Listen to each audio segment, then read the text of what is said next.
AB Pharma bersama Teater Sanggar Cerita mempersembahkan serial Sandiwara Radio Babat Tanah Leluhur, Babat Tanah Leluhur, Babat Tanah Leluhur.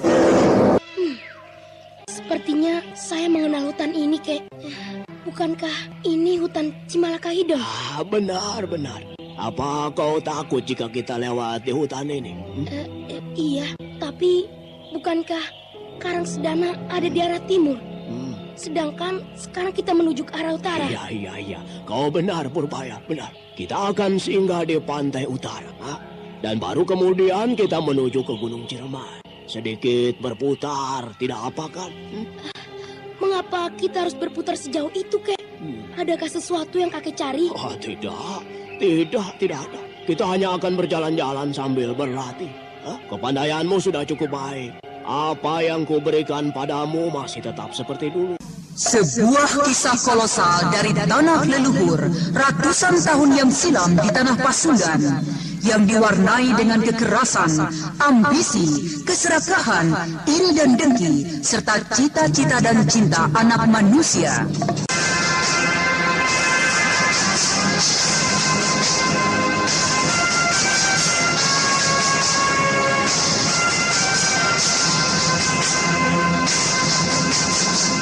Kisah besar ini didukung oleh artis-artis Sanggar Prativi.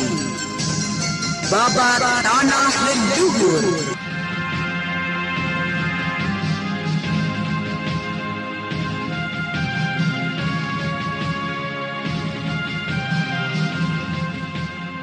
Kali ini dalam episode ke-6 dengan judul Banyu Cakrabuana. Naskah disusun oleh Tizar Sponsen. Ide cerita Cece Suhyar, teknik dan montase Yadi Enos, musik oleh Hari Sabar dengan sutradara Thomas Agi.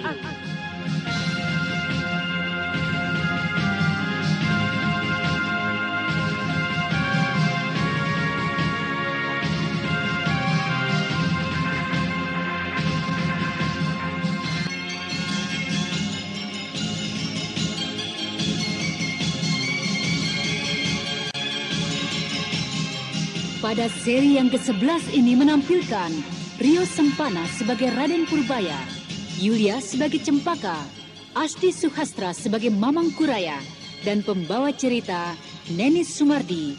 Selamat mengikuti.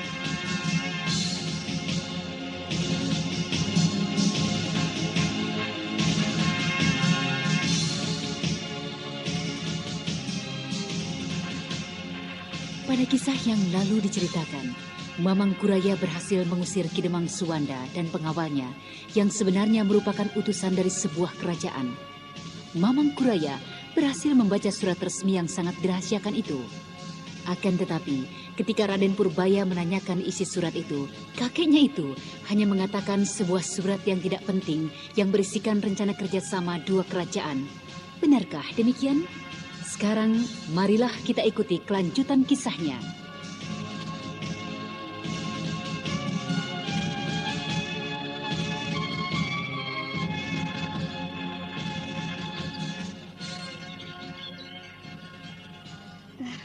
Kemana sekarang tujuan kita, Kek? Tanyakanlah hal itu pada Purbaya. Aku tidak tahu, Kek. Kemanapun kakek hendak mengajak aku pergi, akan kuturuti. Bocah, bukankah dulu kau katakan kau ingin kembali ke Karang Sedana? Kembali ke Karang Sedana? Iya, itu adalah keinginan dari junjunganmu itu. Bagaimana Purbaya? Semula aku memang berharap demikian. Tapi setelah aku pikir-pikir, untuk apa aku ke sana? Siapa lagi yang akan kutemui? Bukankah ayahandamu kau katakan masih hidup? Bukankah ayahandamu itu jelas-jelas masih dicari-cari oleh Ki Sentana pemberontak itu? Nah, jika ayahmu memang belum mati, tidak mungkin dia akan pasrah saja. Pastilah ayahmu itu, atau setidak-tidaknya orang-orang ayahmu itu ada di sekitar kota Raja Karang Sedana. Nah, apakah Kau juga tidak memiliki keinginan untuk masuk dan melihat-lihat istanamu itu? Dan mengetuk kepala musuh besar ayahmu itu? Oh, apakah itu bisa terjadi, Kek? Jika itu benar-benar bisa terjadi, saya pun ingin mendapat bagian untuk mengetuk kepalanya, Kek. Apapun yang ingin kau lakukan pasti bisa, bocah. Asal kau mau mendengar kata-kataku. Mau, Kek. Nah, Saya akan mendengar kata-kata kakek. Asalkan saya dapat mengetuk kepala pengkhianat itu. bagus jika begitu. Ayolah kalian berdua ikut aku. Kianlah keduanya kemudian mengikuti Mamang Kuraya masuk hutan keluar hutan. Mereka melakukan perjalanan menuju ke arah pantai utara. Sepertinya saya mengenal hutan ini, Kek. Bukankah ini hutan Cimalaka Hideng? Benar. Apa kau takut jika kita lewat di hutan ini? Iya, tapi bukankah Karang Sedana ada di arah timur? Sedangkan sekarang kita menuju ke arah utara. Iya. Kau benar, Purbaya, benar. Kita akan singgah di pantai utara. Dan baru kemudian kita menuju ke Gunung Ciremai. Sedikit berputar, tidak apa kan? Mengapa kita harus berputar sejauh itu, Kek? Adakah sesuatu yang kakek cari? Tidak ada. Kita hanya akan berjalan-jalan sambil berlatih. Kepandaianmu sudah cukup baik. Apa yang kuberikan padamu masih tetap seperti dulu. Bagus. Aku sangat khawatir kau akan melupakannya dan tidak pernah melatihnya kembali. Ayolah kita teruskan perjalanan ini. Cempaka, ayo mari. Baik, Kek. Kemudian ketiganya terus menembus hutan Cimalaka Hideng yang dikenal penduduk sekitarnya sebagai hutan yang sangat angker dan amat ditakuti. Dan ketika merasa tiba di sebuah jurang yang curam, Sebaiknya kita mengambil jalan ke kiri, Kek. Arah ke kanan akan sampai pada Gunung Bukit Tunggul yang tidak dapat dilalui manusia. Tempat itu amatlah panas. Jika melalui jalan itu, kita akan dapat cepat sampai, bocah. Kita tidak akan berputar jauh. Tapi Apa? daerah itu tidak pernah disentuh oleh jerangkong hidup sekalipun. Ya, kita lihat saja. Mungkin kita akan menemui jalan pintas lain tanpa harus melalui bukit panas itu. Ayolah. Hati-hatilah kalian, ya. Jalan di sini kecil dan mudah longsor. Jika sampai terjatuh, aku khawatir aku tidak dapat menyelamatkan kalian. Jika begitu, biarlah aku yang berjalan di depan, Kek. Biar Bibi Cempaka di tengah. Baiklah, Raden.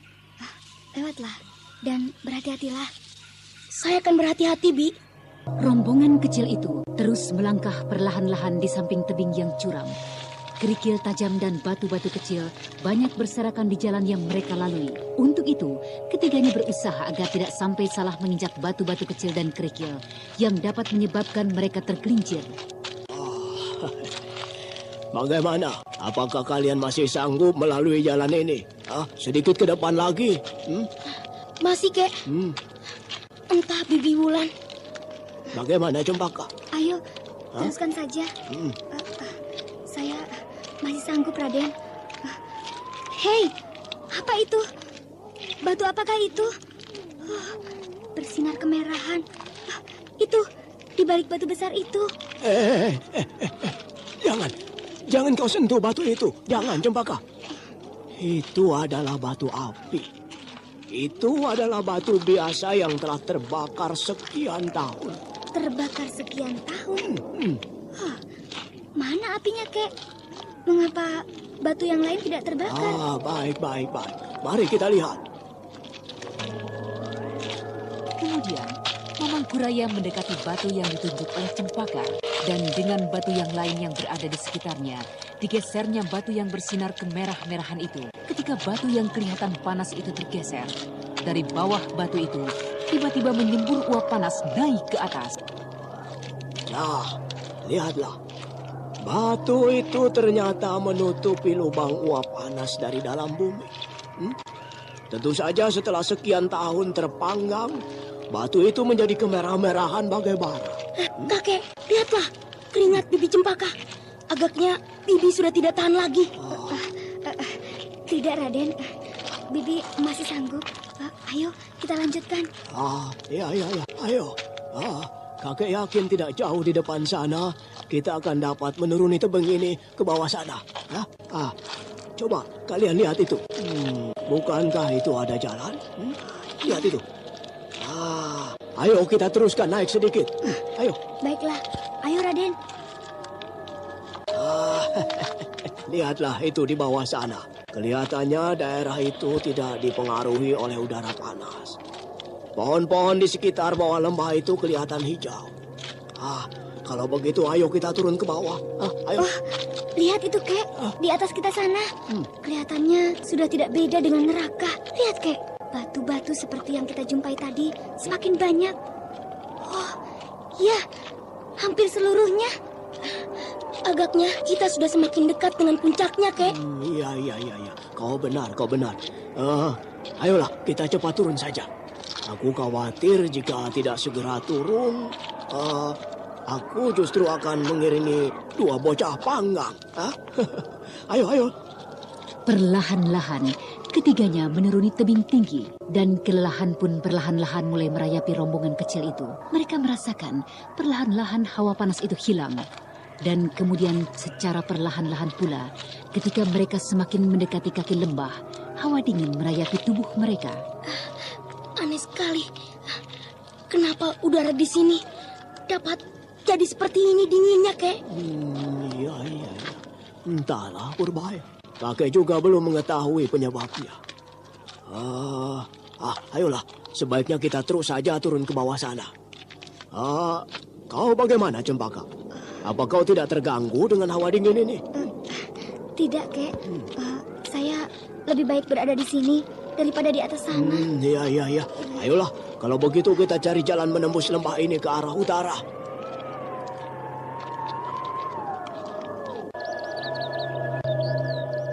Jika di atas Bukit Tunggul, mereka kesulitan menghadapi medan yang panas. Di lembah kaki gunung Bukit Tunggul, mereka justru kesulitan menghadapi medan yang teramat lebat hutannya, yang dipenuhi dengan pohon-pohon besar, juga dipenuhi dengan belukar di sana-sini. Kek, kita ini sepertinya terperangkap dalam hutan setan. Lihat saja di sekeliling kita. Kau takut, Purbaya? Kau, Cempaka? Kau takut? Tidak, Kek. Saya tidak takut. Bagus. Bibi, bagaimana? Kita teruskan perjalanan ini? Iya. Ayo, Raden. Oleh penduduk sekitar sini, di sini memang dikenal sebagai daerah angker, Kek. Bahkan Bobongkong pun menurut Jerangkong Hidup ada di sekitar hutan ini. Bobongkong? Apa itu, Raden? Menurut Jerangkong Hidup, Bobongkong ialah harimau jadi-jadian yang merupakan penjelmaan dari manusia yang telah mati. Iya. Itu adalah kepercayaan lama di bumi Pasundan ini, Cempaka. Tapi kenapa mereka mati dan menjelma menjadi harimau, Kek? Menurut kepercayaan mereka, jika suatu ketika mereka mati, maka roh mereka akan mengembara di hutan-hutan lebat dan kemudian menjelma menjadi hewan-hewan hutan.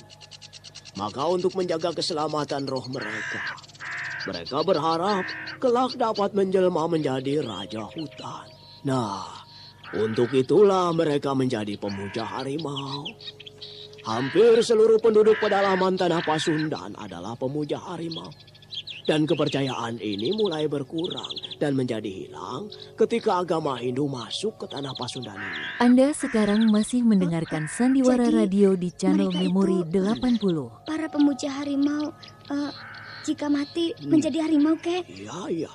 Mayat mereka yang mati tidak dikuburkan seperti sekarang ini, tapi diletakkan di dalam hutan. Apakah semua cerita itu benar, Kek? Benar-benar Bobongkong yang dikatakan Jerangkong Hidup itu ada di sini? Aku tidak percaya, Bi. Aku yakin maksud dari Jerangkong Hidup ialah agar aku tidak pergi melarikan diri dari hutan Cimalaka Hideng ini. Benarkah begitu, Kek?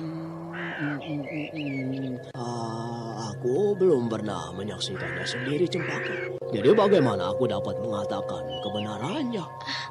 Ayolah, kita lanjutkan saja perjalanan ini, Kek. Kita harus tiba di desa. Ya. Perut ini pun sudah mulai terasa lapar. Ya. Kau benar, Purbaya. Ya, ayo, marilah Cempaka, ayo. Setelah beberapa lama mereka menempuh hutan yang amat lebat itu, akhirnya mereka tiba di sebuah air terjun yang cukup deras. Udara di sekitarnya pun menjadi semakin dingin. Kubangan besar di bawah air terjun dipenuhi dengan katak dan ikan-ikan yang cukup besar. Ketiganya pun kemudian membuat perapian dan kemudian mengisi perutnya dengan hewan-hewan air itu. Lumayan, Kek. Apa? Hawa dingin ini sedikit berkurang setelah perut diisi. Iya. Nah, beristirahatlah sebentar. Setelah itu kita akan berlatih di sini beberapa saat. Mungkin beberapa hari. Beberapa hari? Iya, kenapa? Udara dingin seperti ini bagus sekali untuk tempat berlatih. Kenapa kita tidak mencari desa-desa di sekitar tempat kita ini saja, Kek? Sudah ku bilang. Udara yang sangat dingin ini sangat bagus untuk berlatih. Kukira desa juga tidak terlalu jauh. Jika memang perlu, kita dapat ke desa itu untuk mencari makanan. Tapi kita harus segera kembali ke tempat ini untuk berlatih, ya. Apakah Cempaka akan dapat berlatih bersama kita, Kek? Ya, tentu saja. Apakah kau ingin bibimu itu hanya memperhatikan saja sementara kau berlatih? Bukan begitu, Kek. Lalu? Saya... Apa? Sudahlah. Ayo sekarang bangkitlah kalian berdua dan bersiaplah. Aku ingin kalian berlatih bersama. Dan untukmu, Purbaya, kau tidak boleh mempergunakan aji dan ilmu yang kau dapat dariku dan jerangkong hidup. Dan juga kau tidak boleh menjatuhkan bibimu dengan tenaga sakti yang kuberikan padamu. Tapi cobalah layani bibimu itu dengan kincir metu yang kau dapatkan dari padepokanmu. Mengerti? Baik, ayo mulailah. Silakan, Bibi memulainya. Sebaiknya Raden mulai saja. Saya sudah banyak memiliki keuntungan dengan cara latihan ini. Tapi Bibi adalah... Kalian sedang apa? Latihan atau hanya ingin menjual basa-basi? Ayo mulailah cepat. Kau Purbaya mulailah, ayo. Baik, Kek. Hup, hait, hiat, hup, hait, hiat, hiat, hait, hiat, hait, hup, hiat, hup, hup, hait. Berhenti. Sesaat kemudian, pertempuran antara kedua bocah yang mulai meningkat remaja itu pun berlangsung. Keduanya saling serang dengan pukulan dan tendangan-tendangan yang merupakan jurus dari kincir metu. Akan tetapi, setelah beberapa waktu pertarungan itu berlangsung, tidak satupun pukulan mereka yang saling menyentuh. Purbaya dengan kecepatan geraknya, dan Cempaka dengan variasi kincir metunya yang telah mencapai tingkatan ketiga. Dan keanehan itu tentu saja tidak dapat lepas dari mata tokoh yang hampir tidak memiliki tanding di tanah Pasundan.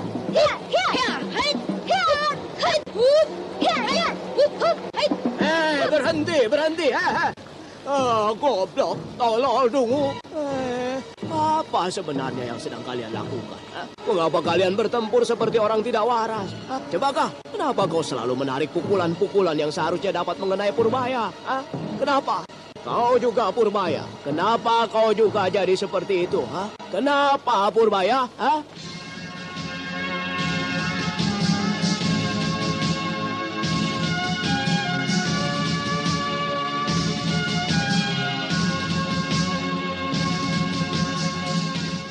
Raden Purbaya sesaat tidak menjawab pertanyaan Mamang Kuraya yang telah dianggap sebagai kakeknya sendiri. Demikian pula dengan Cempaka.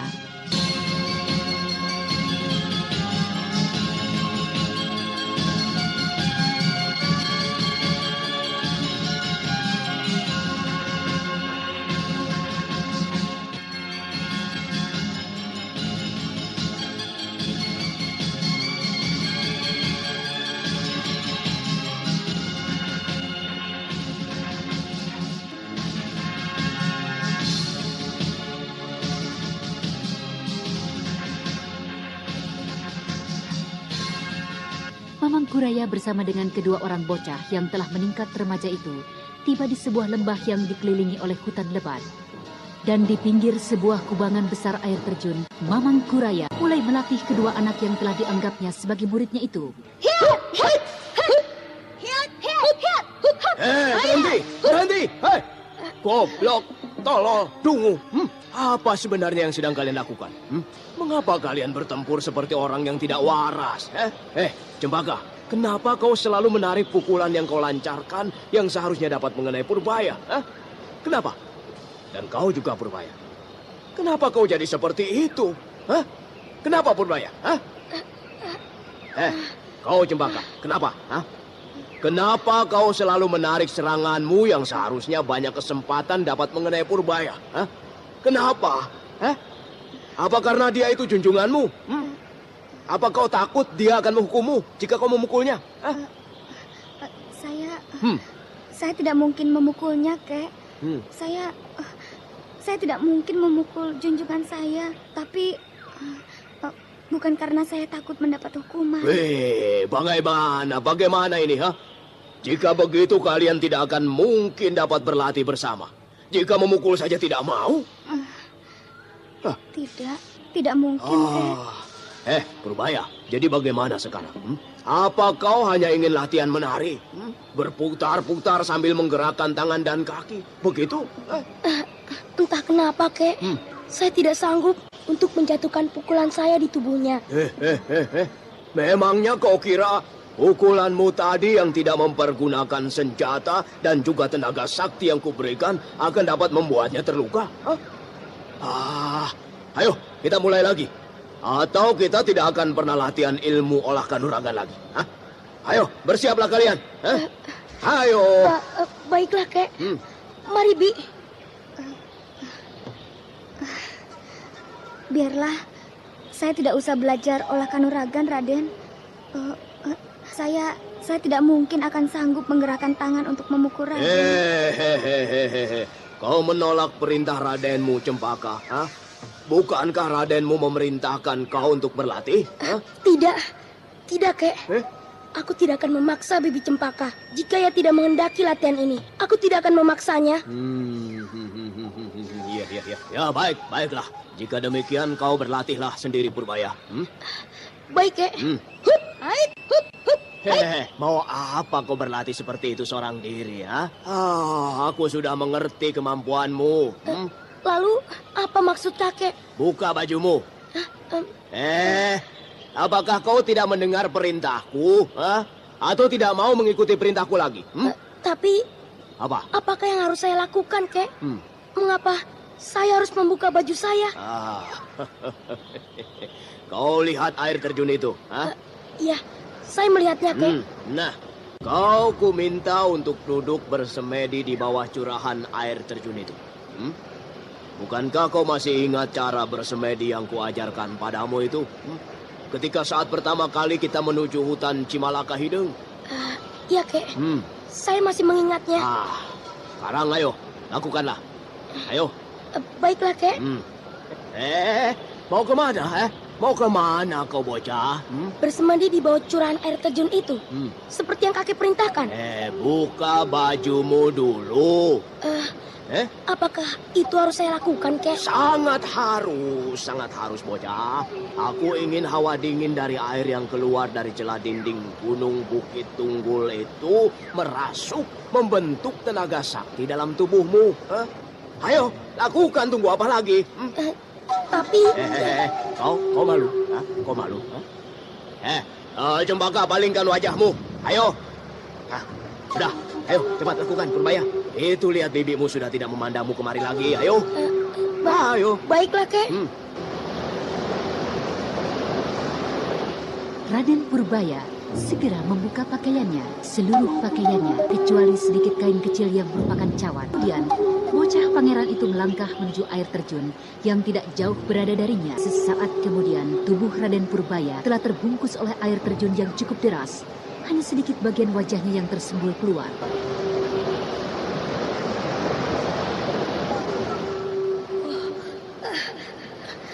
Air ini luar biasa sekali dinginnya. Aku harus mencoba bertahan sekuatku. Aku harus mencoba. Kakek tidak boleh melihat kelemahanku. Raden Purbaya terus bertahan, berusaha keras untuk menghadapi rasa dingin menusuk seluruh tulang belulangnya. Dan ketika ia sedang dalam pemusatan pikirannya melawan hawa dingin itu, tiba-tiba kupingnya mendengar denging suara yang halus menusuk telinganya. Suara yang telah dikenanya kakek Mamang Kuraya. Ayo, berusahalah terus Purbaya. Tahanlah rasa dingin itu dengan sekuat tenagamu. Satu saat nanti kau akan menjadi terbiasa. Ayo, aku akan berkeliling sebentar dan tidak sampai tengah malam aku akan kembali. Hei, suara kakek masuk menyusup ke dalam telingaku. Luar biasa sekali kepandaian kakek. Baiklah, Kek. Aku akan melaksanakan perintahmu sekuat yang dapat kulakukan. Ayolah Cempaka, kita tinggalkan tempat ini beberapa saat. Kita lihat daerah sekitar sini sementara Purbaya sedang bersemedi. Kakek akan meninggalkan Raden Purbaya di tempat ini seorang diri secara diam-diam. Aku sudah memberitahukannya. Sudah memberitahukannya? Ya. Kapan kakek memberitahukannya? Baru saja Cempaka dengan menggunakan aji penyusup suara. Tapi tempat ini, Kek. Kenapa? Tempat ini begitu sunyi dan... Justru karena tempat ini begini sunyi, aku berani meninggalkannya. Sudah, ayolah. Tidak akan terjadi sesuatu pun dengan junjunganmu. Ayo. Ya, baiklah, Kek. Mari kita pergi. Kita harus segera kembali ke tempat ini. Iya. Kelihatannya kau begitu menyayangi junjunganmu, Cempaka. Ya, ayolah. Kemudian, Mamang Kuraya bersama dengan Cempaka mencari jalan keluar dari air terjun itu menuju arah yang semula mereka tuju, yaitu ke pantai utara. Beberapa lama mereka merambah dan menerobos belukar lebat. Akhirnya mereka tiba di sebuah tegalan yang sunyi. Hari mulai menjadi gelap. Suasana di tegalan itu kelihatan begitu sunyinya. Akan tetapi, di ujung lain dari tegalan, Mamang Kuraya dan Cempaka dapat melihat kerlip dari cahaya lampu minyak jarak di rumah-rumah penduduk. Rupanya tidak terlalu jauh perjalanan kita mencari desa. Ayo kita ke sana. Aku akan segera melahap sayur-sayuran hangat yang tidak akan pernah kita jumpai di hutan. Ayo.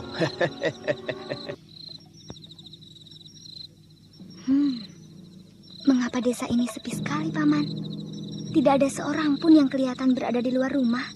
Iya. Agaknya telah terjadi sesuatu di sini. Hingga mereka menutup pintunya rapat-rapat begitu malam tiba. Mungkin perampok-perampok yang sering beraksi pada malam hari. Ya, bisa saja karena sebab itu. Aneh. Banyak yang mengintip di balik pintu-pintu rumah. Iya, aneh ini. Benar, Kek. Itu lihat. Mereka membuka sedikit pintunya. Dan kemudian menutup kembali. Payah jika begini. Bagaimana aku dapat menikmati sayur-sayur hangat jika begini keadaannya? Lihat itu di sana, Kek. Kelihatannya gubuk itu adalah sebuah warung. Iya, kau benar. Itu pasti sebuah warung. Kita ketuk saja. Dan kita minta agar dia mau menerima kita untuk membeli sisa-sisa makanannya tadi. Ini saya mempunyai uang sedikit, tapi saya kira cukup untuk membeli sayur dan sedikit daging. Iya. Mari kita coba untuk mengetuknya. Ayo. Sampurasun. Janganlah ganggu kami, Mbah. Jangan ganggu kami. Kami semua tidak pernah menginjak dan mengganggu tempat Mbah. Pergilah, Mbah. Kenapa jadi seperti ini? Ada apakah sebenarnya? Kisanak yang berada di dalam. Tolonglah kami ini. Kami adalah 2 orang pengembara yang kemalaman di jalan. Kami ingin sekali mengisi perut kami di warung ini. Kami bukanlah orang yang berniat buruk.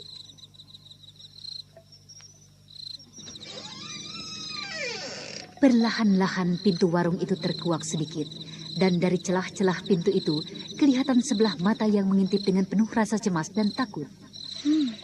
Kenapa Bapak tidak membukakan kami pintu? Apakah Bapak masih belum percaya dengan maksud kedatangan kami? Bukannya kami tidak mau menolong kalian. Tapi bersumpahlah demi Dewata Agung sembahan kalian, bahwa kalian bukanlah makhluk jadi-jadian yang selalu mengganggu penduduk sekitar sini. Baiklah. Demi Siwa Agung sembahanku, aku bersumpah tidak mempunyai sedikit maksud buruk datang ke tempat ini. Aku percaya pada kalian. Tidak akan ada satu yang akan sanggup berdoa atas nama Dewata Agung. Ya, mari silakan masuk. Silakan duduk. Bu, keluarlah. Kedua tamu kita ini adalah pengembara yang kemalaman di jalan. Apakah Bapak tidak salah? Apakah Bapak yakin bahwa mereka adalah benar? Jangan khawatir, Bu. Mereka adalah benar-benar manusia yang wajar. Apakah kau khawatir akan terjadi hal seperti di rumah si Engkus? Iya, Pak. Aku takut. Jangan khawatir, Bu. Anak itu sudah bersumpah atas nama Siwa Agung. Tidak akan mungkin makhluk jadi-jadian akan berani mengucapkan kalimat itu, Bu. Tapi siapakah mereka itu sebenarnya, Pak? Biarlah nanti saja ceritanya, Bu. Kukira mereka masuk ke tempat kita adalah karena sudah kelaparan. Kau siapkan makanannya. Iya. Tepat sekali. Sediakanlah untuk kami makanan hangat. Dan kami juga ingin membawa untuk bekal kami di perjalanan. Nah, itu. Kau dengar itu, Bu. Siapkanlah. Iya. Sebentar, Pak. Sebenarnya, apakah yang sedang terjadi di sini, Pak? Sudah lebih dari 2 purnama desa ini diganggu oleh makhluk halus. Makhluk halus? Iya, makhluk halus. Yaitu, itu harimau jadi-jadian. Bobongkong? Benar, Bobongkong mengganggu daerah ini. Apakah benar Bobongkong itu ada, Pak? Hampir setiap malam ada gangguan itu. Menjelang malam tiba. Pada saat-saat seperti ini makhluk itu datang dan pasti meminta korban. Tapi kenapa di kampung ini bisa terjadi peristiwa yang demikian khasnya? Apakah pernah seorang penduduk desa ini melakukan satu kesalahan? Iya, memang pernah. Apa? Peristiwa itu terjadi beberapa hari sebelum malapetaka ini menimpa desa ini. Anda sekarang peristiwa masih apa itu, mendengarkan Pak? Sandiwara Radio Baiklah, di channel saya akan Memori mencoba 80. menceritakan asal mula kejadiannya. Belum lagi pemilik warung itu menceritakan penyebab kekacauan yang menimpa desanya. Dari tempat yang tidak terlalu jauh, terdengarlah suara raungan harimau yang memecahkan kesunyian malam. Dia datang. Dia berada tak jauh dari tempat ini. Oh, korban.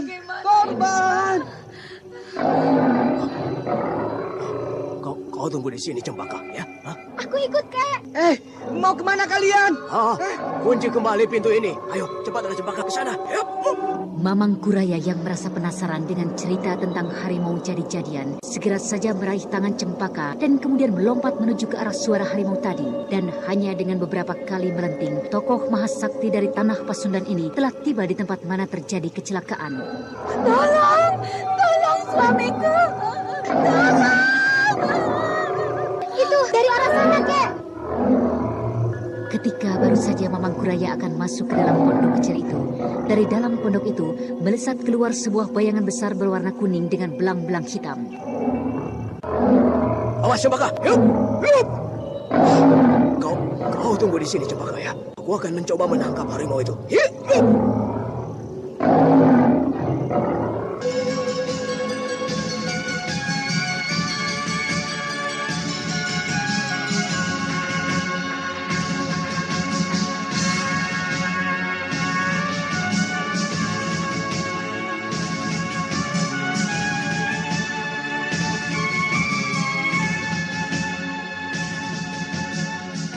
Mamang Kuraya tanpa ragu-ragu lagi menubruk harimau yang baru keluar dari rumah salah seorang penduduk.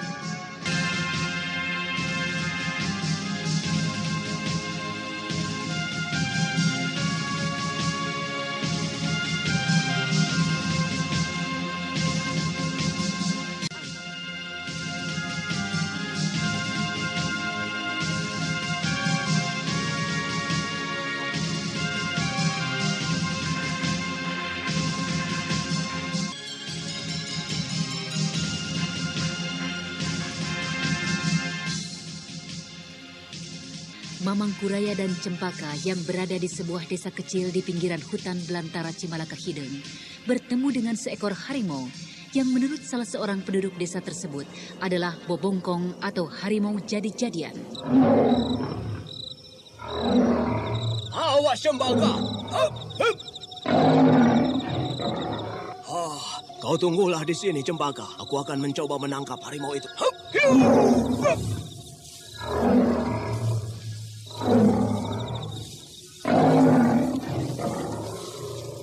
Dengan sekali tubruk, harimau besar itu sudah berada dalam pelukan Mamang Kuraya. Dan sesaat kemudian, ketika Mamang Kuraya mengayunkan tangan untuk melumpuhkan harimau besar itu, tiba-tiba saja tubuh Mamang Kuraya berguling jatuh dan harimau yang berada dalam pelukannya tiba-tiba lenyap menghilang entah kemana.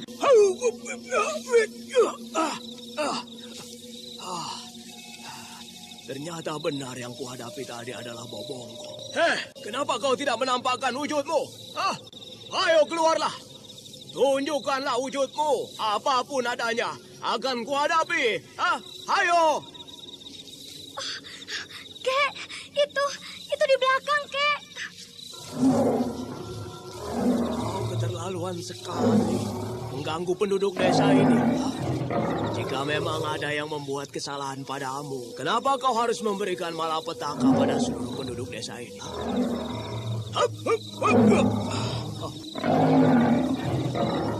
Dengan gerak tipu seorang tokoh mahasakti, harimau jadi-jadian itu berhasil ditangkap ekornya. Dan dengan sekali sentak, Mamang Kuraya melemparkan harimau itu ke arah pohon besar yang tak jauh dari sisinya. Akan tetapi, belum lagi tubuh harimau itu menubruk batang pohon besar, kembali ia berhasil melenyapkan dirinya. Sudahlah, Kek. Janganlah melayani makhluk jadi-jadian seperti itu. Diamlah sebentar, Cempaka. Aku akan mencari akal untuk menghadapinya. Tapi bagaimana kakek dapat menghadapi makhluk halus seperti itu? Berbahaya sekali, Kek. Kenapa harus takut? Hawa sakti atau tenaga dalam yang dimiliki setiap orang akan mampu membentengi tubuhnya dari kekuatan makhluk halus itu. Itu, kau lihatlah para penduduk berbondong-bondong keluar dari dalam rumahnya masing-masing. Siapakah kalian ini sebenarnya? Apakah kalian ini utusan Dewata untuk menolong dan mengatasi kesulitan kami? Atau kalian ini justru adalah Dewata sendiri yang tengah menyamar turun ke bumi? Kami berdua adalah orang-orang miskin biasa yang sedang melakukan pengembaraan. Kami kemalaman dan berusaha mencari penginapan dan makanan. Jika begitu, kalian dapat tidur dan makan di tempat aku, kepala desa di sini. Tapi Ki, istri saya telah menyiapkan hidangan untuknya dan juga pesanan makanannya.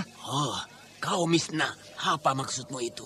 Kedua orang ini adalah tamu saya, Ki, dan dia telah memesan makanan.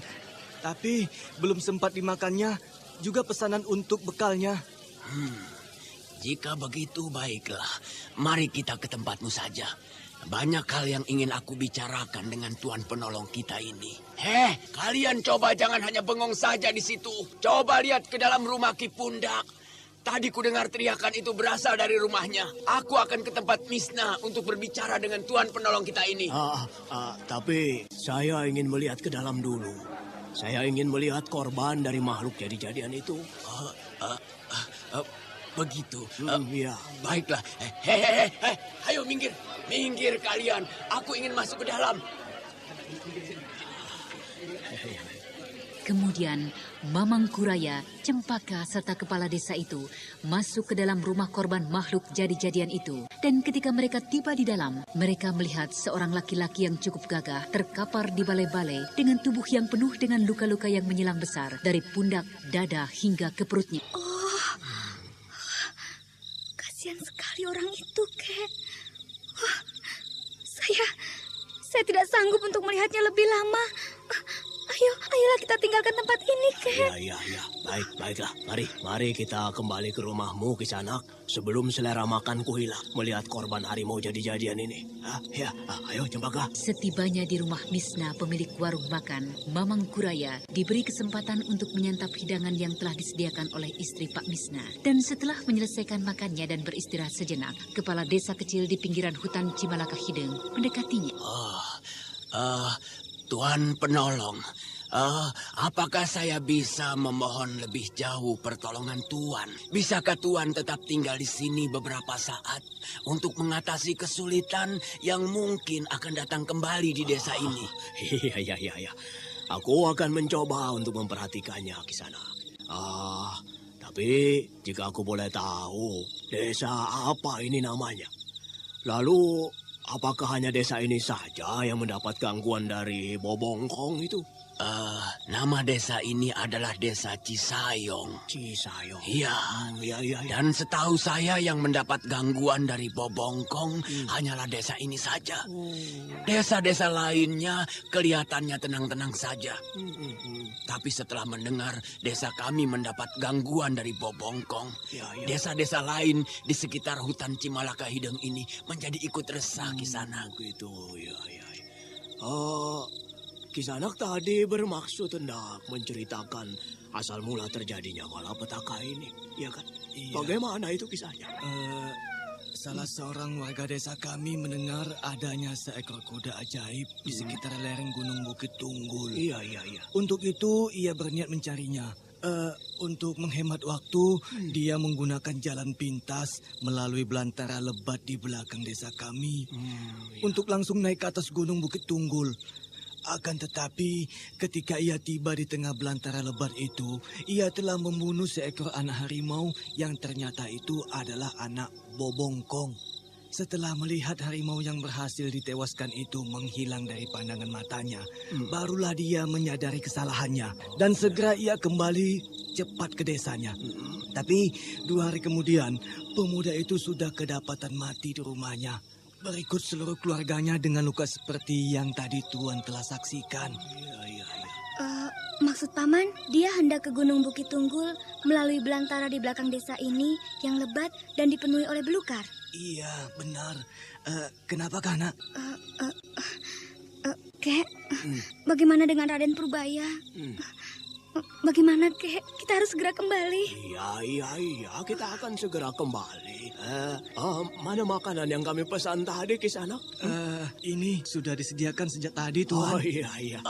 Terima kasih. Tapi bagaimanakah dengan janji Tuan untuk mengatasi kesulitan di desa kami ini? Iya. Saya akan kembali. Tapi saya hendak melihat dan menjemput seorang murid saya yang lain di hutan itu dulu. Di hutan ini? Iya. Tuan meninggalkan murid Tuan di tengah hutan itu? Iya, benar. Saya meninggalkannya di kolam air terjun. Di sana? Iya. Di sana? Tuan meninggalkan murid Tuan di tempat itu? Iya, kenapa?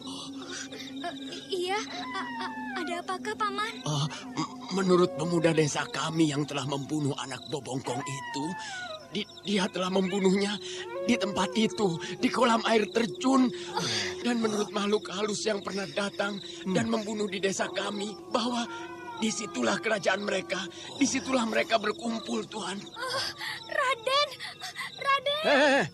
Cempaka, tunggu, tenang.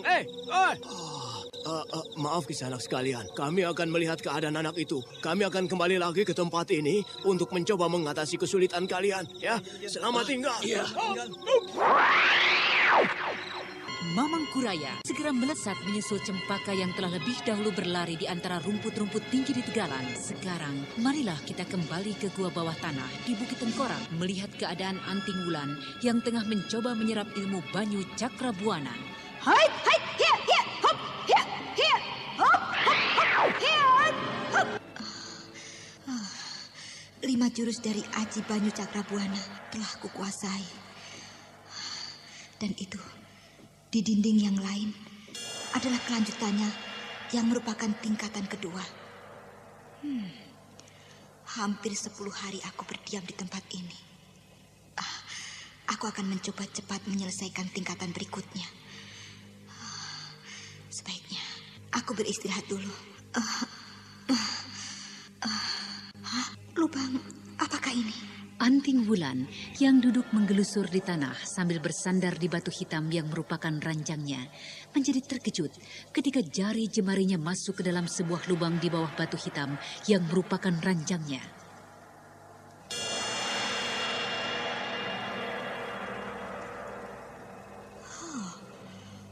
Rupanya ada sebuah lubang di bawah batu hitam yang merupakan ranjangku ini. Coba aku geser, akan kulihat tempat apakah ini sebenarnya. Benar dugaanku, sebuah lubang besar di bawah batu ini. Akan kulihat lubang apakah di bawah sana. Tempat apakah ini? Lorong ini gelap sekali. Akan ku coba untuk Anda melihat sekarang isi masih mendengarkan Sandiwara Radio di channel Memori 80. Baru saja beberapa langkah Anting Wulan memasuki lorong itu, tiba-tiba saja gadis perkasa murid dari Resi Wanayasa itu merasakan seperti ada suatu kekuatan yang kasat mata yang tak dapat dicegah oleh kekuatannya sendiri. Seluruh tubuhnya dirasakan menjadi tak bertenaga lagi. Pandangannya pun perlahan-lahan dirasakan menjadi kabur. Dan antara sadar dan tidak, ia merasakan tubuhnya melayang, meluncur ke dalam lorong yang gelap. Dan beberapa saat kemudian, ia merasa kesadarannya menjadi hilang sama sekali. Oh, di manakah aku kini berada? Sepertinya aku mendengar suara debur ombak. Akan kulihat. Oh, Dewata Agung, penguasa segala sumber air suci. Tidak salahkah pandanganku ini? Aku berada di sebuah gua karang di pantai laut. Aneh sekali. Bagaimana aku bisa sampai di sini? Bukankah aku baru saja turun ke sebuah lubang yang berada di dalam gua bawah tanah Bukit Tengkorak? Oh iya. Aku tiba-tiba saja merasa tubuhku melayang, meluncur di dalam gua yang sangat panjang. Aneh sekali. Inikah gua kecil yang merupakan pintu kembali ke arah Bukit Tengkorak? Sudahlah. Sebaiknya aku coba melihat-lihat daerah sini saja.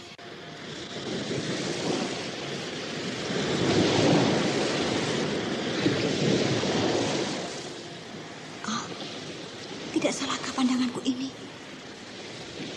Aneh. Dari ombak yang kulihat berdebur besar dan keras, pastilah aku kini berada di pantai selatan. Tapi bagaimanakah itu dapat terjadi, Dewata Agung? Bagaimanakah aku akan dapat tiba di pantai selatan yang sangat jauh? Dengan seekor kuda dari Bukit Tengkorak, belum tentu akan tiba dalam waktu setengah purnama. Siapakah itu? Ketika Anting Wulan sedang asik mereka-reka peristiwa yang menimpa dirinya, tiba-tiba saja, tidak jauh di hadapannya, ia melihat seorang gadis cantik manis sedang bermain di air yang tenang. Di air yang dibentengi oleh karang-karang besar di mukanya. Gadis manis itu bermain di air laut yang semakin lama menjadi semakin jauh dan dalam dengan pakaiannya yang lengkap. Siapakah itu? Siapakah orang itu? Mengapa dia bermain di air dalam itu?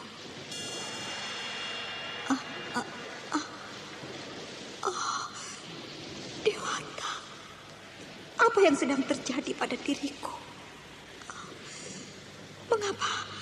Mengapa aku tak dapat menggerakkan sedikit pun tubuhku?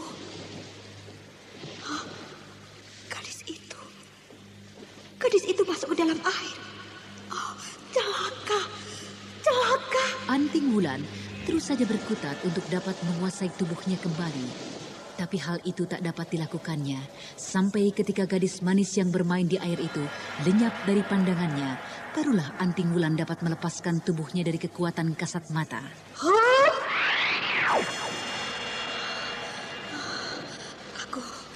Aku harus menolongnya sebelum terlambat. Kemana larinya tubuh gadis manis itu?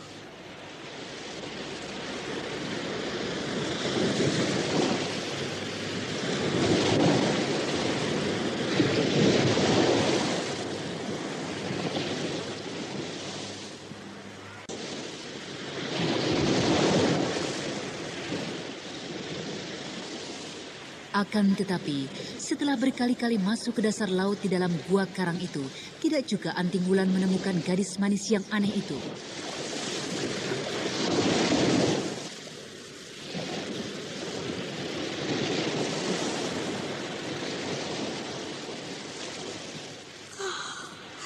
Apa yang tadi terjadi pada diriku? Kenapa aku sampai tak dapat menggerakkan sedikit pun? Seorang gadis mati di hadapanku tanpa aku dapat berbuat sesuatu. Benar-benar bodoh aku ini. Bodoh! Kemudian, Anting Wulan yang menyesali dirinya itu naik kembali ke atas batu karang. Dan dengan termangu, gadis perkasa ini berdiri memandang langit yang jelas nampak di hadapannya. Sedangkan tak jauh di bawahnya, ombak besar bergulung-gulung menumbuk dan berusaha untuk mengguncang karang yang tegak berdiri kokoh di kakinya. Beberapa saat, Anting Wulan melamun, serta memikirkan kejadian aneh yang susul menyusul dialaminya. Dan ketika segulung ombak raksasa menggulung mengguncang karang tempatnya berdiri, sepercik ombak membasahi wajahnya dan menyadarkan gadis itu dari lamunannya. Aku telah melamun rupanya. Dan mudah-mudahan saja gadis yang masuk ke dalam air juga merupakan bagian dari lamunanku. Sepi sekali pantai di sekitar gua karang ini. Baiklah, akan ku coba menyelidikinya. Di mana aku berada sekarang?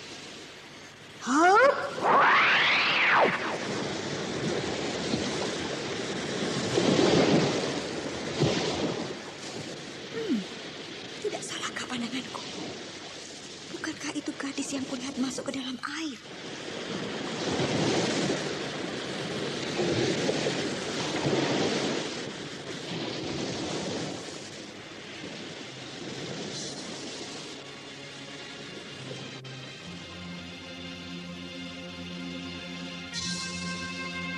Baru saja Anting Wulan keluar dari dalam gua karang, ia menjadi tersentak dan dadanya seketika berdebar tegang. Gadis yang dilihatnya masuk ke dalam air kini nampak sedang bermain-main di pantai yang sepi seorang diri. Vita, ayo dong kita berenang yuk. Malas aku nggak bisa berenang. Dan lagi... Alah, itu kan alasanmu saja. Fit, aku jadi penasaran. Sebenarnya kamu ini kenapa sih? Aku malu. Lihat nih punggungku. Ya ampun, itu panu, Fit. Bisa nular loh. Sudah diobati? Sudah, bukannya sembuh. Malah kulitku yang rusak. Jangan pakai yang lain. Pakai dong Kalpanax. Pasti panumu lenyap dalam sekejap. Dan kulitmu kembali halus. Benar, bila panu, kadas, kurat, dan gatal karena jamur mulai menyerang di kulit Anda, oleskan segera Kalpanax. Kalpanax cepat daya kerjanya, menjaga kulit tetap halus mulus. Wah, rupanya kau jago renang, Fit. Itu kan berkat Kalpanax. Begitu dioleskan, langsung terasa khasiatnya. Yuk, kita siap lomba? Oke.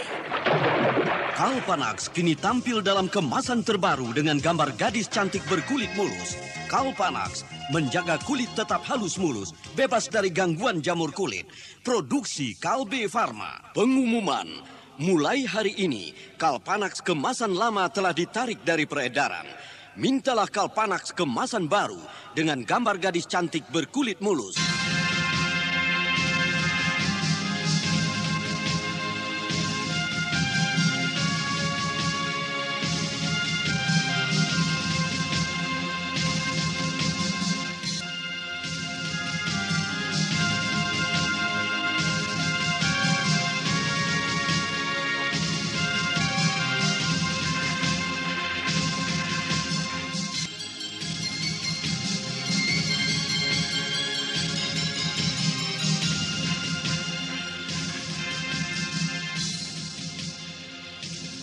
Anting Wulan yang sedang berada dalam lorong gua bawah tanah Bukit Tengkorak tiba-tiba menjadi tak sadarkan diri. Dirinya terbawa oleh kekuatan gaib hingga ke sebuah pantai yang diduganya adalah pantai selatan. Dan di tempat tersebut, Anting Wulan bertemu dengan seorang gadis aneh yang sedang bermain-main di pantai.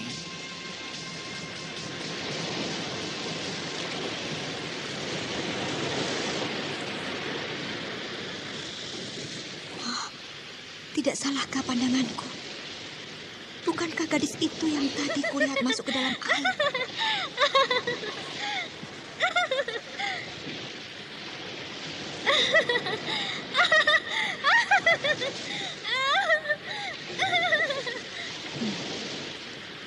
Bagaimanakah dia dapat tiba-tiba muncul di sini? Apakah gadis itu adalah seorang penjelma yang ahli, yang mampu mengintari gugusan batu karang itu hingga ke pantai sebelah sini? Dia kembali bermain-main di pantai yang agak landai.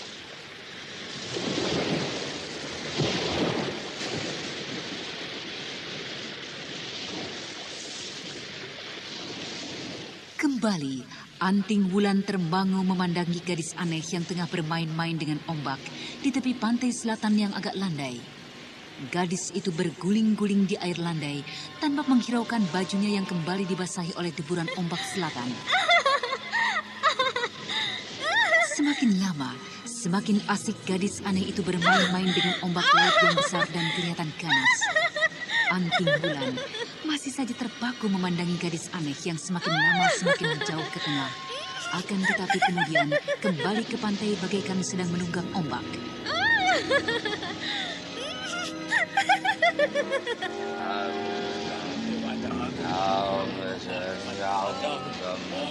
Dewi Sang Dewi Puja.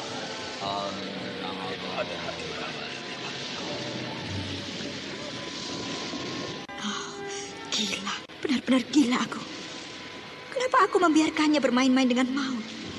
Aku akan memperingatkannya sebelum terjadi satu malapetaka baginya. Hei, kembalilah adik. Jangan bermain-main di tempat ini. Sejenak, gadis aneh itu memandang Anting Wulan. Akan tetapi kemudian ia tidak mengacuhkannya dan kembali bermain dengan ombak-ombak selatan yang ganas itu.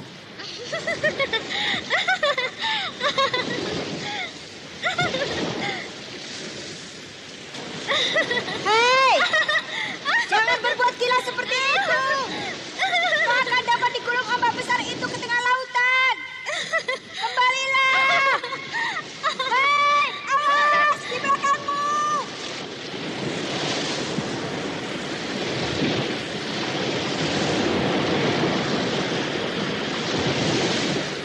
Anting Wulan, pendekar wanita perkasa dari Padepokan Gua Larang, tokoh yang dikenal di tanah Pasundan sebagai salah satu anggota kelompok Ning Sewu, tidak dapat berbuat banyak ketika melihat ganasnya ombak laut selatan yang menggulung gadis aneh itu.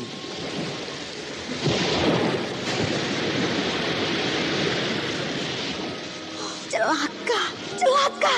Kemana kini gadis itu? Oh, bodoh, bodoh. Bodoh aku. Kenapa aku tidak menyeretnya saja? Kenapa aku tidak jauh-jauh menyeretnya dari pantai ini? Bodoh. Aku telah membiarkan seorang gadis mati di hadapanku tanpa berbuat sesuatu pun. Oh, bodoh.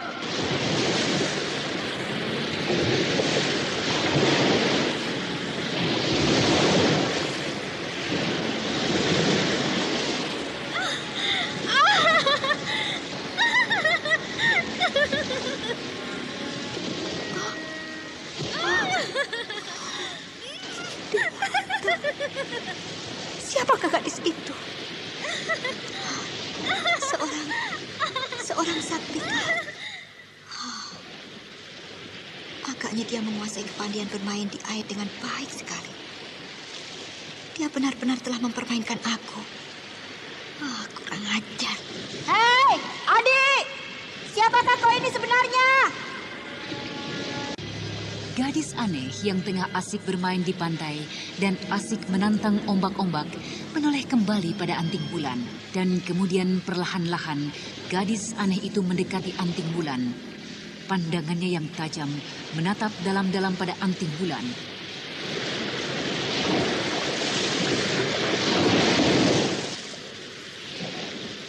Kini, Anting Wulan dapat melihat semakin jelas gadis aneh yang sejak tadi telah mempermainkannya itu. Ternyata gadis aneh yang dipanggil dengan sebutan adik itu adalah seorang wanita yang telah cukup matang usia. Wajahnya yang cantik kelihatan sangat menawan. Seluruh garis dan raut di wajahnya tidaklah mencerminkan wajah seorang gadis kebanyakan. Anting Wulan juga menatap lekat pada wanita itu. Kini, kedua wanita saling berhadapan. Akan tetapi sedikit pun keduanya tidak mengeluarkan suara. Anting Wulan tak tahu lagi harus bicara apa dengan gadis aneh itu. Sampai akhirnya, wajah yang memandangnya tajam itu menyungging senyum dan kemudian berlari menyusuri pantai.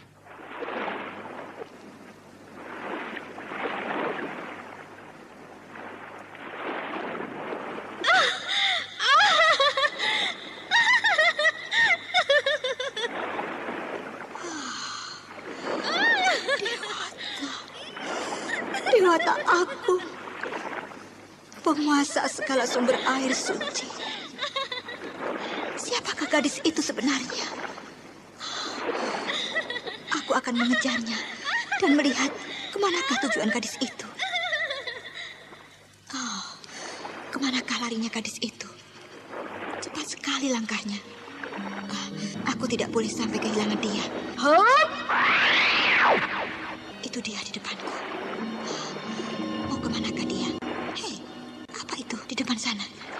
Sekelompok orang yang tengah berkumpul di tepi pantai. Oh, sedang apakah mereka di sana?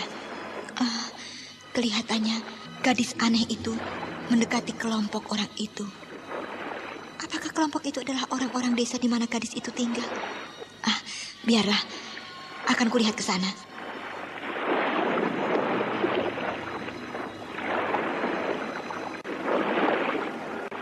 Kelompok orang yang berada di hadapan Anting Wulan ternyata tengah mengadakan suatu upacara. Beberapa tampah di hadapan mereka berisikan bermacam-macam kebutuhan untuk upacara sembahan.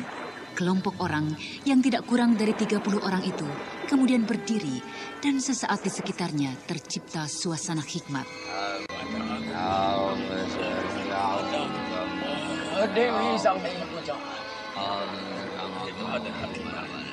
Agaknya mereka sedang mengadakan suatu upacara sembahan. Penduduk di sekitar pantai ini rupanya memuja lautan.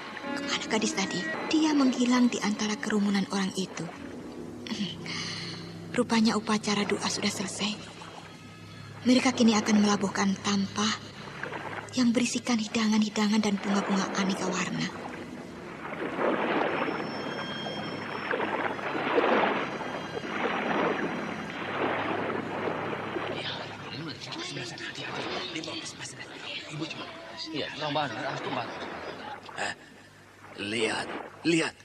Lihat itu. Lihat sang ratu muncul. Lihat itu benar. Sang ratu muncul. Sang ratu muncul. Sang ratu junjungan hamba. Begitu melihat kedatangan Anting Wulan, salah seorang penduduk yang melihatnya segera saja berteriak ketakutan. Dan para penduduk lainnya menjadi gelisah dan kemudian secara serempak mereka berlutut menyembah pada Anting Wulan yang nampak kebingungan. Hei, ada apa ini? Ada apakah ini, Paman? Paman, bangkitlah. Janganlah menyembah seperti ini. Ayo, bangkitlah. Aduh, sang ratu junjungan hamba. Apakah kesalahan hamba hingga sang ratu hadir menampakkan wujud pada upacara ini? Apakah kami semua telah melakukan satu kesalahan? Anting Wulan yang menjadi kebingungan segera menarik tubuh salah seorang yang menyembah di hadapannya. Akan tetapi, gadis ini kemudian menjadi tersentak ketika melihat tangannya yang diulurkan untuk mengangkat tubuh orang di hadapannya itu penuh berisikan dengan permata indah, gelang-gelang emas yang berkilau. Dewata aku, apa yang terjadi dengan diriku? Bagaimana bisa terjadi hal seperti ini? Mengapa pakaianku tiba-tiba saja berubah jadi seperti ini? Mengapa pakaian lusuhku tiba-tiba berubah menjadi pakaian seorang ratu yang berkilauan seperti ini? Anting Wulan yang menjadi kebingungan kemudian melesat meninggalkan orang-orang yang sedang berlutut menyembah di hadapannya. Oh, sang ratu telah pergi. Sang ratu telah pergi. Sang ratu telah kembali. Ayo, bangkitlah anak-anak. Kita lanjutkan kembali upacara ini. Ayo, percayalah, sang ratu tidak menjadi murka dengan kita. Justru beliau berkenan dengan sembahan kita ini. Ayo, Ayo, kita labuhkan sembahan ini. Ayo, hati-hati. Hati-hati anak-anak, ya ayo.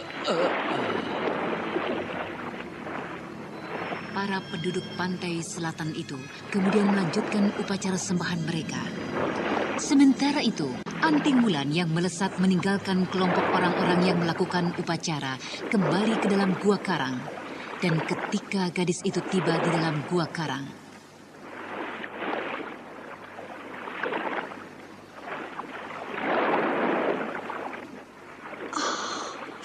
Dewata, pakaianku kembali lagi seperti semula.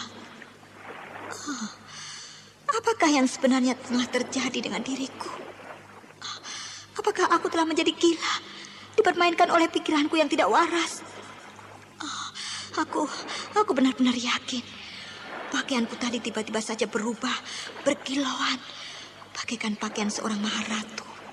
Anting Wulan, gadis muda usia, tak sanggup lagi menahan guncangan-guncangan perasaannya. Peristiwa demi peristiwa yang terjadi pada dirinya itu membuatnya tak dapat lagi mengendalikan dirinya, dan kemudian ia jatuh pingsan. Aduh, kepalaku pusing sekali.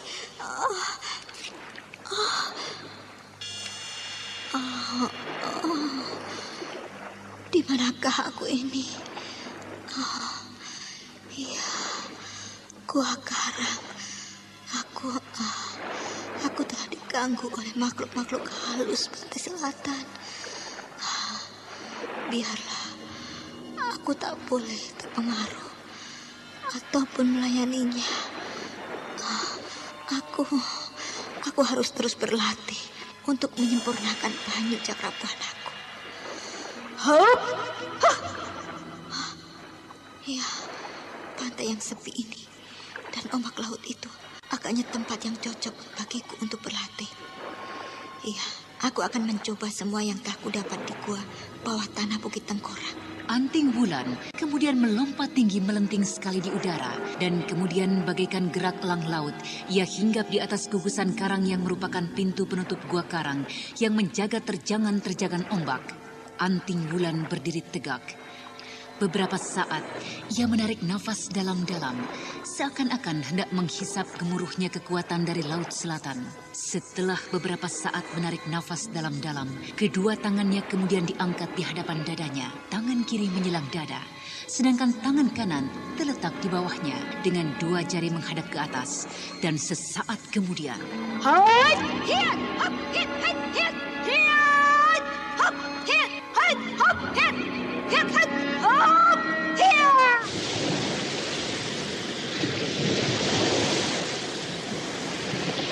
pukulan-pukulan yang dilancarkan Anting Wulan ke arah ombak yang datang menderu, membawa angin yang keras, menguak terjangan-terjangan ombak yang bergulung-gulung datang ke arahnya.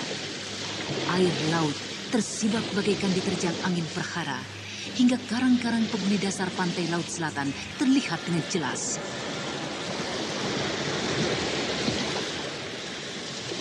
Anting Wulan terus berlatih dan berlatih. Sejenak ia tenggelam dalam latihannya dan lupa akan gadis aneh yang menguncangkan perasaannya.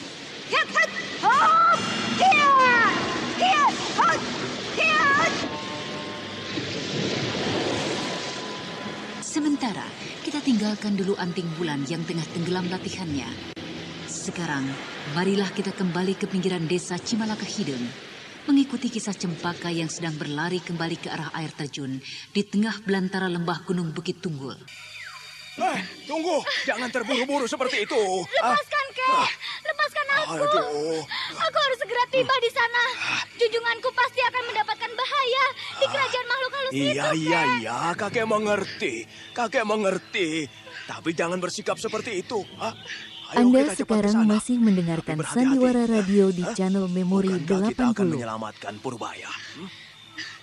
Baiklah. Baiklah, Kek. Mari kita cepat ke sana. Begitu. Baru sikap seorang yang bijaksana. Ayo. Mamang Kuraya kemudian meraih tangan Cempaka dan kemudian melesat cepat menuju air terjun di lembah Gunung Bukit Tunggul. Tahan suaramu. kita sudah hampir sampai. Berhati-hatilah. Kita akan melihat suasana dulu. Mengapa kakek masih saja akan melihat suasana? Kita harus segera menolongnya, Kek. Iya, kita akan menolongnya memang. Ayo, ditahan suaramu itu. Ya. Ayo. Mamang Kuraya dengan cepat berjalan di semak-semak yang sempit.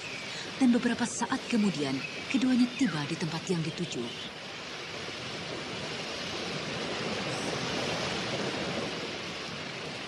Suasana malam di sekitar air terjun itu sangatlah lengang. Binatang-binatang malam tak terdengar suaranya. Kesunyian malam di sekitar air terjun hanyalah diisi oleh curahan air yang jatuh memecah di kubangan besar, yang kemudian disusul oleh gemericik riak air yang mengalir turun menganak sungai. Tak ada bulan yang bersinar. Suasana di sini gelap sekali. Aku tidak dapat melihat dengan jelas, Cempaka. Iya, Kek. Cahaya bintang di langit membuat pandangan saya tidak jelas. Tapi saya masih dapat melihat riak air terjun yang jatuh dan membuih itu, Kek. Ayolah, kita bangunkan Purbaya dari semedinya. Purbaya, bangunlah. Cukup sudah semedimu itu. Raden! Kek, di manakah junjunganku? Tenanglah, tenang. Jangan menjadi panik seperti itu. Purbaya!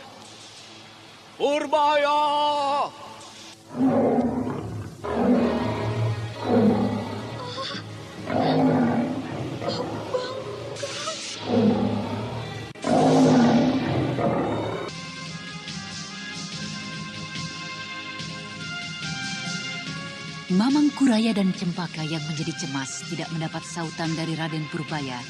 Sesaat jantungnya seakan-akan berhenti berdenyut ketika mendengar suara raungan harimau.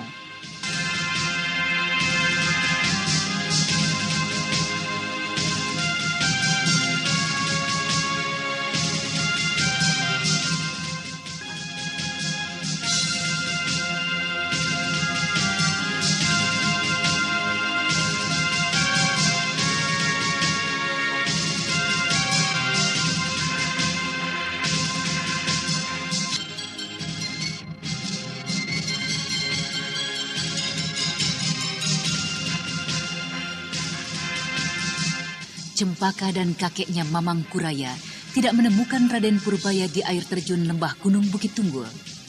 Ketika keduanya sedang kebingungan mencari di dalam kegelapan, terdengar suara harimau tak jauh dari tempatnya berdiri.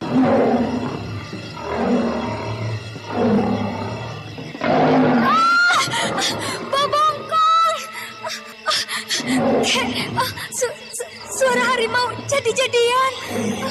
Carilah batu-batu kecil di antara kakimu. Coba buatlah perapian di semak-semak itu. Bakarlah semak-semak kering yang dapat kau rabah. Ya? Aku akan mencoba melindungimu. Beberapa saat kemudian, Cempaka berhasil menyalakan api di semak-semak kering. Dan kemudian, ketika nyala api menerangi suasana di sekitarnya, Mamang Kuraya menyambar beberapa dahan kering dan kemudian membuat perapian di pinggir air terjun tak jauh dari tempat siang tadi mereka beristirahat. Dan ketika cahaya api mulai menerangi lapangan kecil di sekitar air terjun,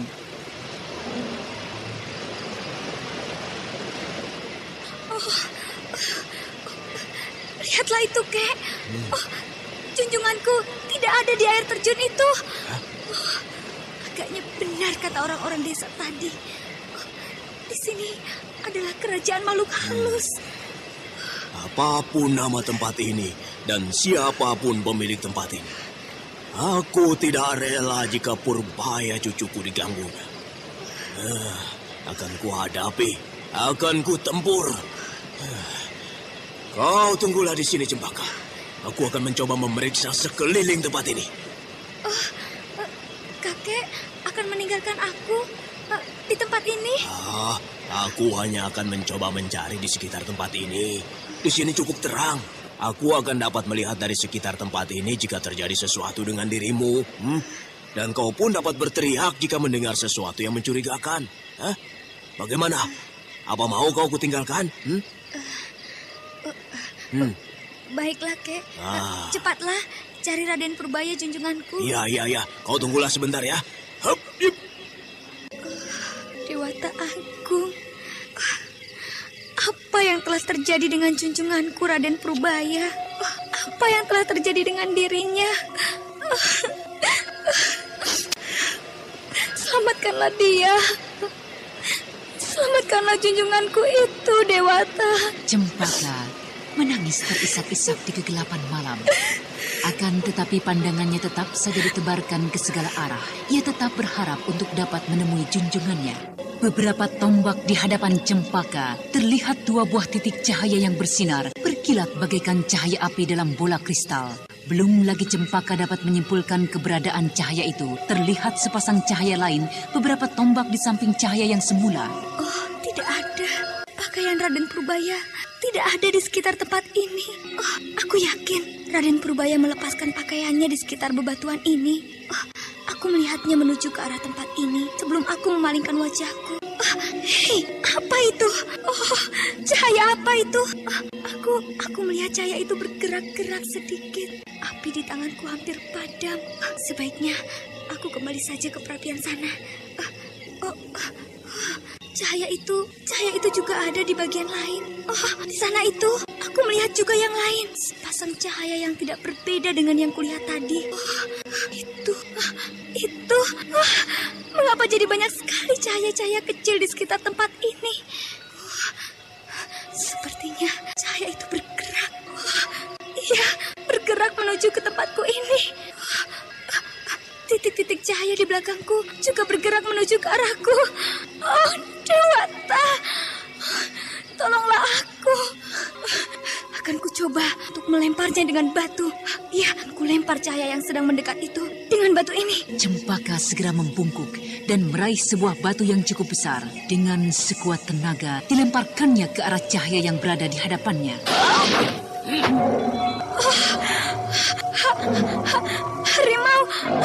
Harimau jadi-jadian.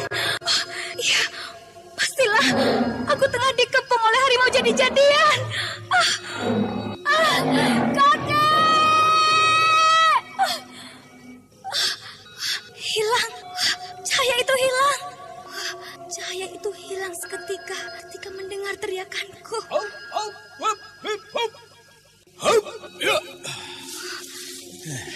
Ada apa, Cempaka? Hah? Apa yang telah terjadi dengan dirimu? Kakek! Hah? Kenapa? Hah? Bebongkong itu datang mengepungku. Berpuluh-puluh harimau jadi-jadian, Kek.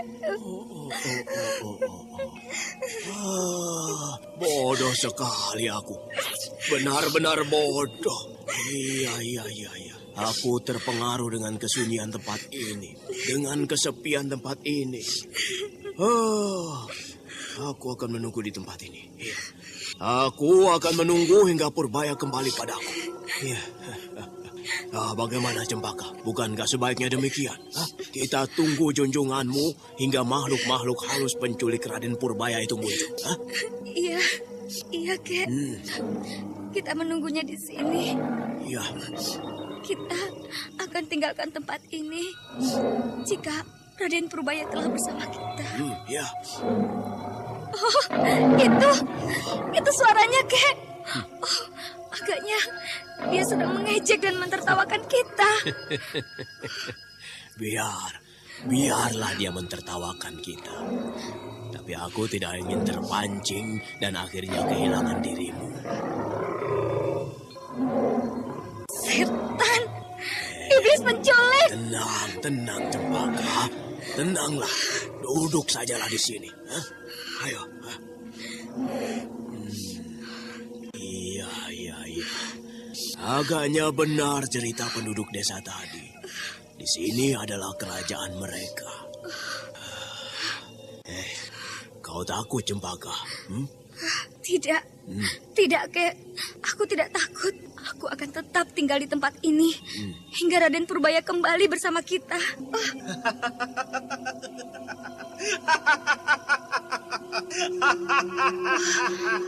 Suara siapa itu, Kek?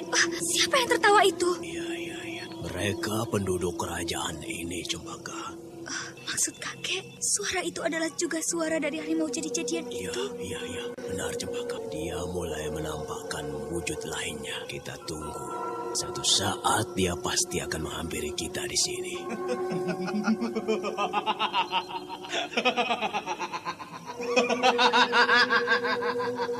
Setan! Iblis! Cempaka, mau kemana kau? Hai, setan pengecut! Keluarlah kau! Keluar! Dan tunjukkan wujudmu jika kau memang bukan pengecut! Aku, Cempaka, akan menghadapimu! Ayo! Keluarlah! Pengecut tidak tahu malu! Keluarlah! Hia! Hat! Hia! Setan! Ayo! Keluarlah kau! Tunjukkan apapun wujudmu! Aku akan menghadapinya! Hia! Hia! Hat! Keluarlah! Hia! Hia! Cempaka, sudahlah Cempaka. Jangan kau sampai terpancing dengan godaannya. Tunggulah saja makhluk itu di sini. Dia akan datang jika kita mau bersabar. Ya, menangislah jika kau memang ingin menangis. Kau mencemaskan junjunganmu. Aku juga. Aku sangat menyayangi anak itu, Cempaka. Tapi, apakah kita harus berdiam diri saja di sini, Kek? Kita harus berusaha mencarinya. Harus. Iya, harus. Tapi kukira inilah cara yang paling tepat. Ya, sementara ini menunggu mereka. Itulah cara yang paling tepat. Kita tidak dapat berbuat lain, Cempaka. Malam semakin menjadi larut. Sang Raja Kegelapan baru melaksanakan separuh tugasnya. Masih cukup panjang baginya untuk menyerahkan kekuasaannya pada Sang Mentari. Suasana di sekitar air terjun, di tengah belantara Cimalaka Hideng di kaki Gunung Bukit Tunggul, begitu menyeramkan. Mamang Kuraya dan Cempaka duduk berhadapan di pinggir perapian. Udara dingin yang hendak membekukan darah seakan-akan mengikat tubuh mereka. Dan beberapa saat kemudian, udara dingin di sekitar mereka menjadi semakin memuncak di luar kewajaran. Mamang Kuraya segera bergeser mendekat ke arah Cempaka yang sudah tak dapat lagi menguasai dirinya.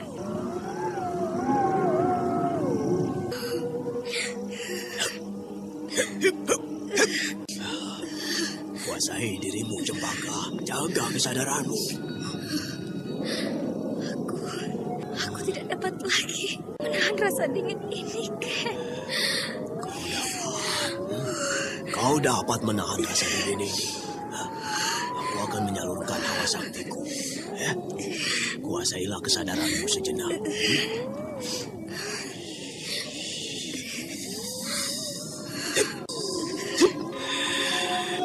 Hawa hangat yang disalurkan Mamang Kuraya melalui punggung Cempaka perlahan-lahan membuat kesadaran gadis itu semakin kuat. Hingga beberapa saat kemudian, gadis cilik pengasuh Raden Purbaya itu kembali kesadarannya. Akan tetapi, baru saja kesadarannya kembali secara utuh, beberapa tombak di hadapannya nampak bayang-bayang belasan ekor harimau.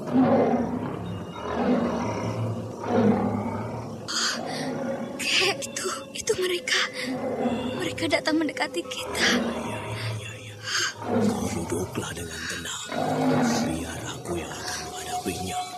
Tidak. Aku juga akan menghadapinya. Akulah yang menantangnya untuk datang kemari. Apa kau tidak takut? Tidak, aku tidak takut, Kek. Baik, jika begitu baik. Tapi jangan terlalu jauh dari sampingku, ya. Aku tidak mau kehilangan kau. Belasan harimau yang mendekati mereka berhenti pada jarak 2 tombak. Kulit tubuhnya yang berwarna kuning dengan garis-garis hitam nampak jelas dibias oleh cahaya api. Dan beberapa saat kemudian, tubuh mereka secara perlahan-lahan semakin mengabur dan akhirnya menghilang. Dan sebagai gantinya di hadapan mereka, tampak belasan laki-laki bertubuh besar dan kekar dengan pakaian berwarna hitam dan juga memakai ikat kepala berwarna hitam. Kaliankah yang telah menculik cucuku? Jika memang benar, kembalikanlah segera cucuku itu.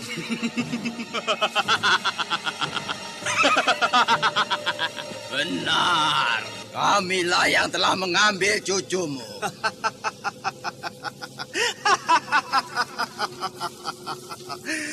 Kami yang telah membawa cucumu. Setan! Kembalikan junjunganku itu!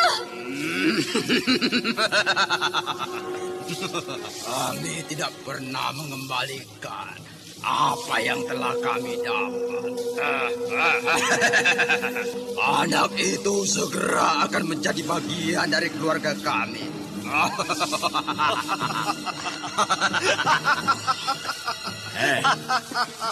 Dengar. Kalian harus mengembalikan anak itu pada kami. Apapun yang akan terjadi akan kami hadapi. Kembalikanlah. Kami tidak pernah menyusahkan kalian. Kenapa sekarang kalian menyusahkan kami? Kalian telah melukai salah seorang dari keluarga kami.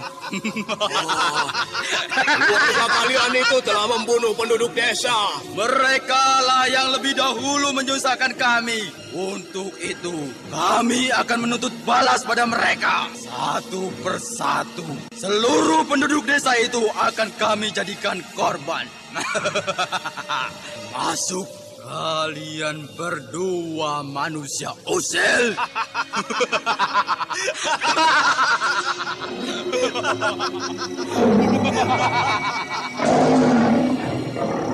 Bersamaan dengan tawa mereka yang semakin meninggi, wujud mereka berubah kembali menjadi harimau jadi-jadian, atau yang lebih dikenal penduduk sekitar hutan Cimalaka Hideng dengan nama Bobongkong. Suara gemuruh dari kelompok harimau itu menggetarkan jantung Cempaka, dan gadis cilik itu seketika jatuh pingsan tak sadarkan diri. Celaka, anak ini tak dapat menahan getaran suara dari makhluk itu. Aku tidak dapat berbuat lain kecuali meninggalkan tempat ini. Baiklah, aku harus kembali ke desa tadi. Untuk sementara, kita tinggalkan dulu Mamang Kuraya yang melesat cepat menuju desa kecil di pinggiran hutan Cimalaka Hideng. Sekarang, marilah kita kembali melihat keadaan Raden Purbaya sejak ia ditinggalkan Mamang Kuraya dan Cempaka. Curahan air terjun yang jatuh tepat di atas kepalanya semakin lama semakin berat untuk ditahan. Air yang jatuh menimpa kepalanya semakin lama dirasakan bagaikan ratusan duri yang berlomba menusuk kepalanya. Akan tetapi, Raden Purbaya tetap berusaha untuk tegak bersila sambil menarik dan menghembuskan nafasnya melalui hidungnya, tidak banyak terganggu oleh curahan air terjun. Aku harus tetap bersemedi. Aku harus tetap dapat menguasai tubuhku.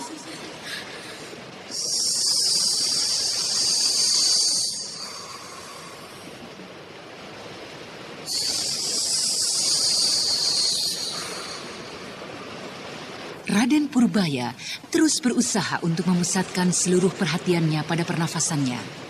Dan perlahan-lahan, pemuda yang keras hati ini berhasil melakukannya. Dan ia mulai dapat mengenyampingkan rasa sakit di atas kepalanya.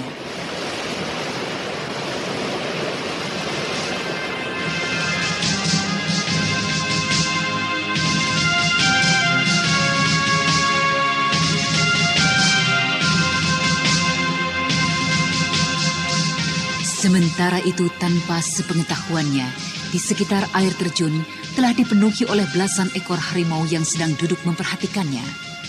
Nah, para pendengar sekalian, apakah yang akan terjadi dengan bocah perkasa kita? Dan bagaimana pula dengan Anting Wulan yang berada di Gua Karang di pantai selatan? Untuk mengetahui jawabannya, ikutilah kisah Babat Tanah Leluhur ini dalam episode ke-6, Banyu Cakrabuana, yang dipersembahkan oleh Entrostop dan Kalpanax bersama Teater Sanggar Cerita di radio kesayangan Anda. Sampai jumpa.